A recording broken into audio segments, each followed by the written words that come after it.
Vocês ensaiaram bastante ou pouco? Olha pra lá e fala pro pessoal ali. A gente ensaiou muito pouco. Muito pouco, Ensaiou muito pouco? Ensaiou muito? Mas mesmo tendo ensaiado muito, você queria ensaiar mais ainda? Ou não? Tava bom assim? Queria? Essa música, vocês aí que participaram, vocês conheciam? Sim. Vocês estão apaixonados? Não. Eu acho que vocês estão apaixonados pelo Piá. Ah, você tá? Depois você me conta tudo. E pra vocês, cantar, puxar a música é uma responsabilidade grande, né? Também é grande pra quem toca. Mas você, como foi a experiência de cantar? Foi muito legal, porque eu nunca apresentei na frente de várias pessoas. Ah, que legal! E que sensação que traz?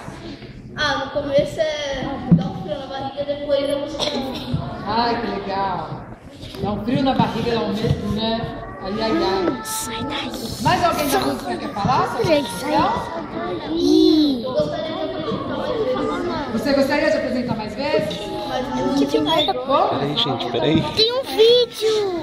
Oi. Peraí, não entra na frente, não. Fala a respeito como foi a experiência. Não entra. Tá escuro. E vocês estão na frente dele, não dá pra ele ver. Não tô no palco. Eu gostei muito de fazer, eu queria fazer mais, eu queria treinar mais, eu gostei muito. Eu gosto de violão.